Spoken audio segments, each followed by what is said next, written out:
नमस्कार, जोहार, आदाब। क्लीन न्यूज झारखंड में आप सभी श्रोताओं का स्वागत है। तो चलिए जानते हैं खबर विस्तार से।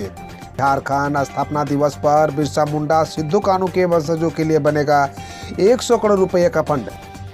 झारखंड के वीर शहीद बिरसा मुंडा और सिद्धू कान्हू मुर्मू के वंशजों के लिए 100 करोड़ रुपए का फंड बनाने की मांग राष्ट्रपति से की गई है। आदिवासी सेंगेल अभियान के राष्ट्रीय अध्यक्ष सालखन मुर्मू ने राष्ट्रपति द्रौपदी मुर्मू से यह मांग की है कि झारखंड स्थापना दिवस के अवसर पर राष्ट्रपति द्रौपदी मुर्मू के झारखंड आगमन से पहले पूर्व सांसद ने यह मांग की है। धनबाद में 332 करोड़ की लागत से बन रही 8 लेन सड़क दुकानदार पर लगे हैं अवैध कब्जा। अतिक्रमण धनबाद की सड़कों की नियति बन गई है। यहाँ सड़क बन नहीं रही, उस पर कब्जा शुरू हो जाता है। यही हाल कांको मठ से गोल बिल्डिंग तक 332 करोड़ की लागत से बन रही सड़क का भी है। इस सड़क का 70% की काम शुरू हुआ है और अभी से ही दुकानदार इस पर कब्जा करने लगे हैं। दुकानदारों ने फुटपाथ लेन तक अपने प्रतिष्ठानों की सीढ़ियां बढ़ा दी है। ऐसे में अस्पताल, रेस्टोरेंट व होटलों में आए लोगों की गाड़ियां सड़क पर ही खड़ी की जा रही है। 20 किलोमीटर तक बन रही इस सड़क पर सबसे खराब स्थिति बिरसा चौक की है। इससे तंग आकर साज यानी state highway authority of Jharkhand ने प्रशासन से सड़क को अतिक्रमण हटाने से मांग की है। धनबाद के SNMMCH का हाल बेहाल, स्पेशलिस्ट डॉक्टरों की घोर कमी। धनबाद में सरकारी स्वास्थ्य व्यवस्था का हाल बेहाल है। इस वजह से यहाँ सक्षम लोग तो अपना इलाज निजी अस्पताल में करा लेते हैं, लेकिन गरीब को काफ़ी परेशानी होती है। इसकी मुख्य वजह है अस्पताल में चिकित्सकों की कमी। हालांकि स्वास्थ्य विभाग जनवरी में सुपर स्पेशलिस्ट अस्पताल शुरू करने का दावा तो कर रहा है, लेकिन सबसे बड़ी दिक्कत आने वाली है कि चिकित्सकों की, क्योंकि फिलवक्त धनबाद के सबसे बड़े अस्पताल सहित Nirmal Mahto medical college and hospital कई विभाग नहीं है। इस वजह से उक्त विभाग में ताला लगा हुआ है। इस वजह से इन विभागों में मरीज तो आते हैं, लेकिन उनका इलाज दूसरे विभाग के डॉक्टर करते हैं या उन्हें रांची रिम्स रेफर कर दिया जाता है। इस वजह से उन्हें और ज़्यादा परेशानी होती है। मुख्यमंत्री हेमंत सोरेन बोले, केंद्र सरकार से हक मांगे तो ईडी व सीबीआई को दौड़ा देते हैं। मुख्यमंत्री हेमंत सोरेन ने बुधवार को पाकुड़ में आपकी योजना आपकी सरकार आपके द्वार कार्यक्रम में शामिल हुए। वहीं दुमका के रानीश्वर प्रखंड के मुरगुनी गांव में 1313 करोड़ की लागत से Masalia Ranishwar mega lift irrigation project का शुभारंभ किया। पाकुड़ के बाजार समिति मैदान में आयोजित कार्यक्रम को संबोधित करते हुए मुख्यमंत्री ने कहा कि केंद्र से हक मांगने पर ईडी और सीबीआई को दौड़ा देते हैं। गांव में घुस आए 2 दर्जन जंगली हाथी, घरों में की तोड़फोड़, 2 एकड़ में लगी फसल को रौंद डाला। गढ़वा जिला के चिनिया प्रखंड मुख्यालय से सटे कई गांव में जंगली हाथियों ने आतंक मचा रखा है। बीते 3 दिनों से 17 से 18 की संख्या में जंगली हाथियों का झुंड इलाके में घूम रहा है। हाथी कभी ग्रामीणों के मकानों को तोड़ डालते हैं तो कभी खेत में खड़ी फसल को रौंद देते हैं। हाथियों की इस चहलकदमी की वजह से चिनिया प्रखंड के लोग दहशत में है और रथ जगह करने को मजबूर है।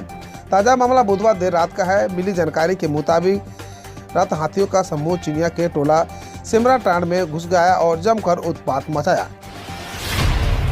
विशेष सत्र से पहले कैबिनेट की अहम मीटिंग, जानिए किन प्रस्तावों पर लग सकती है हेमंत सरकार की मुहर।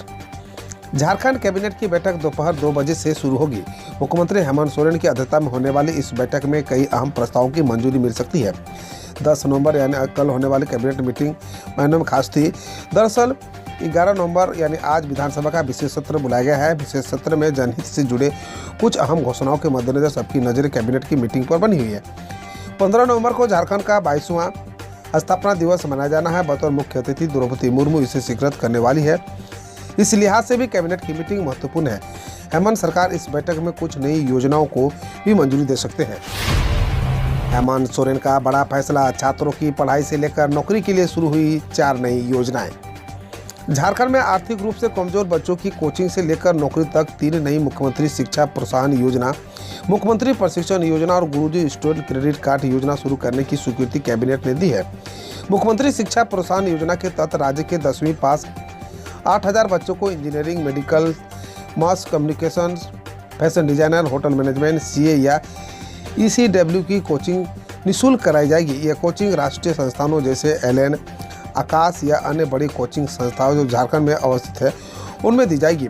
बच्चों को 2500 छात्रवृत्ति रहने के लिए दी जाएगी। इसी तरह मुख्यमंत्री एकलव्य प्रशिक्षण योजना के तहत राज्य के वैसे अभ्यर्थी जो UPSC, JPSC, bank, PO, clerk, railway, SSC की प्रतियोगिता परीक्षा की तैयारी कर रहे हैं उन्हें प्रतिष्ठित संस्थानों से निःशुल्क कोचिंग दिलाई जाएगी। इसमें से 2500 रुपये छात्रवृत्ति दी जाएगी। पहले चरण में 27,000 बच्चों को इसका लाभ मिलेगा। इसी तरह गुरुजी स्टूडेंट क्रेडिट कार्ड योजना के तहत इसके तहत आर्थिक रूप से कमजोर बच्चे जिनका नामांकन इंजीनियरिंग, मेडिकल या अन्य संस्थानों में हुआ है उनकी पढ़ाई के लिए 15 लाख रुपए तक का क्रेडिट दिया जाएगा। यह क्रेडिट 4% ब्याज दर पर दिया जाएगा। इसे 15 साल में चुकाना है। इंजीनियरिंग, मेडिकल इत्यादि की पढ़ाई समाप्त होने के 1 साल बाद एमआई शुरू होगी। शेष राशि सरकार बैंकों में देगी जो सब्सिडी के रूप में होगी। इन योजनाओं का लाभ लेने में सिर्फ एक शर्त है कि उन्हें पेरेंट्स आयकर दाता नहीं हो। भारत के T20 विश्व कप 2022 से बाहर होने के बाद भावुक हुए रोहित द्रविड़ ने दी सांत्वना। भारत के T20 विश्व कप 2022 से बाहर होने के बाद भारतीय टीम के कप्तान रोहित शर्मा भावुक हो गए। रोहित का एक वीडियो भी वायरल हुआ है जिसमें वह निराश होकर बैठे नजर आए हैं, जिसके बाद राहुल द्रविड़ उन्हें सांत्वना देते दिखे। गुरुवार को एडिलेड में खेले गए सेमीफाइनल में इंग्लैंड ने भारत को 10 विकेट से हरा दिया। बिहार में एक ही परिवार के 6 लोगों ने खाया जहर, 5 लोगों की हुई मौत। बिहार के नवादा में एक ही परिवार के 6 लोगों ने जहर खा ली, जिसमें से 5 लोगों की मौके पर मौत हो गई। नवादा में एसपी गौरव मंगला ने बताया कि एक बच्ची को अस्पताल में भर्ती कराया गया है। बकौल गौरव प्रथम दृष्टया कर से परेशान होकर आत्महत्या करने की बात सामने आई है और जांच की जा रही है। विधानसभा के विशेष सत्र में खाद्यान्न आधारित नीति ला सकती है हेमंत सरकार। झारखंड सरकार का 11 नवंबर यानी आज विधानसभा का विशेष सत्र बुलाया गया है। इस विशेष सत्र में 1932 के खाद्यान्न आधारित कैबिनेट के फैसलों को विधानसभा में पारित किया जाएगा। साथ ही सरकार आरक्षण पर भी अहम फैसला ले रही है। मुख्यमंत्री कई मंचों से यह भी ऐलान कर चुके हैं कि गुरुजी ने झारखंड दिया, अब उनकी बेटा खाद्यान्न आधारित पहचान देगा। आरबीआई का अलर्ट, एटीएम यूज करते हैं तो हो जाए सावधान। आरबीआई ने कस्टमर्स को अलर्ट किया है कि आरबीआई ने कहा है कि एटीएम इस्तेमाल के साथ ही इससे जुड़ी फ्रॉड की घटनाएं भी तेजी से बढ़ रही है। ऐसे में आरबीआई ने कुछ सेफ्टी टिप्स से सुझाए हैं। इनमें से एटीएम पिन कहीं लिख कर या सेव करके न रखें।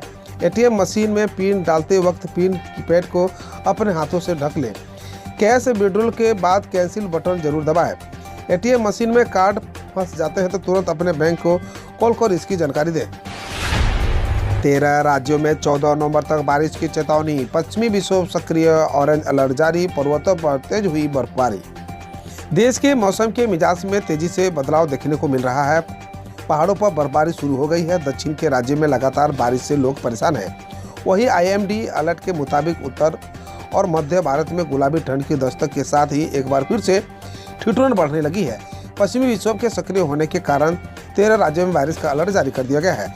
गुजरात, राजस्थान, हरियाणा, पंजाब सहित राजधानी दिल्ली में एक तरफ जहां बौछार पड़ने की संभावना समेत मौसम ने जताई है।